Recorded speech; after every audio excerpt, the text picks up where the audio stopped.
ആലപ്പുഴയിലെ വലിയ ചുടുകാട്ടിൽ വി.എസ്. അച്യുതാനന്ദന് സ്മൃതി മണ്ഡപം പണിയുന്നത് സംബന്ധിച്ച് CPI തർക്കത്തിന് പരിഹാരമായി. വി.എസിന്റെ സ്മൃതി മണ്ഡപം പണിയുന്നതിൽ ഒരു വിഭാഗം CPI നേതാക്കൾ എതിർപ്പറിയിച്ചിരുന്നു. പരസ്പരം മറയാത്ത രീതിയിൽ വി.എസിന്റെയും ടി.വി. തോമസിന്റെയും സ്മാരകങ്ങൾ പണിയാൻ ഇരു കമ്മ്യൂണിസ്റ്റ് പാർട്ടികളും തമ്മിൽ ധാരണയായി. ഈ മാസം 21-ന് പ്രതിപക്ഷ നേതാവ് പിണറായി വിജയൻ ഉദ്ഘാടനം ചെയ്യും. ചരിത്രത്തിലാദ്യമായാണ് വലിയ ചുടുകാട്ടിൽ ഒരു കമ്മ്യൂണിസ്റ്റ് നേതാവിന് മാത്രമായി സ്മൃതി മണ്ഡപം ഉയരുന്നത്. പുന്നപ്രവാലാർ സമരസേനാനിയായ വി.എസ്. അച്യുതാനന്ദൻ എന്ന ഇതിഹാസ നേതാവിന് പാർട്ടിയും നാടും നൽകുന്ന ആദരം. ടി.വി. തോമസിനെ സ്മൃതി മണ്ഡപം പണിയാൻ CPIയും തീരുമാനിച്ചിരുന്നു.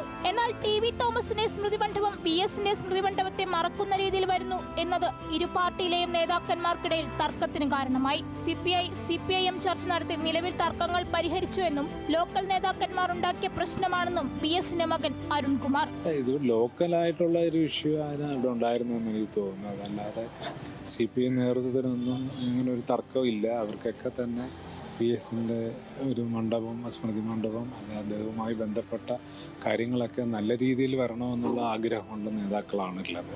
മാരാരിക്കുളത്ത് വി.എസിനെ പിന്നിൽ നിന്ന് കുത്തിയവർ തന്നെയാണോ തർക്കത്തിന് പിന്നിലെന്ന ചോദ്യത്തിന് ആ പ്രശ്നത്തെക്കുറിച്ച് കൂടുതലായി പറയാനില്ലെന്നും ആലപ്പുഴയുടെ ചരിത്രം എല്ലാവർക്കും അറിയാമല്ലോ എന്നും അരുൺകുമാർ. വി.എസിന്റെ സ്മൃതി കുടീരത്തിന് സമീപത്ത് തന്നെയായിരുന്നു ടി.വി. തോമസിനും CPI ഇടം കണ്ടെത്തിയത്.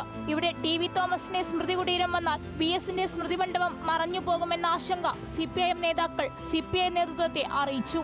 ഇതിനെ തുടർന്ന് ടി.വി. തോമസിന്റെ സ്മൃതി കുടീരം മറുഭാഗത്ത് നിർമ്മിക്കാൻ തീരുമാനമായി. കുടുംബത്തിന്റെ അടക്കം താല്പര്യം കണക്കിലെടുത്താണ് വി.എസിന്റെ സ്മൃതി കുടീരത്തിന്റെ മാതൃക തയ്യാറാക്കിയത്. സ്മൃതി കുടീരം നേരത്തെ വരണമായിരുന്നുവെന്നും കാലതാമസമുണ്ടായതിൽ വിഷമമുണ്ടായി എന്നും അരുൺകുമാർ പറഞ്ഞു.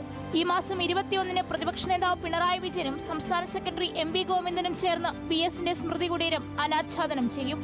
ന്യൂസ് മലയാളം, ആലപ്പുഴ.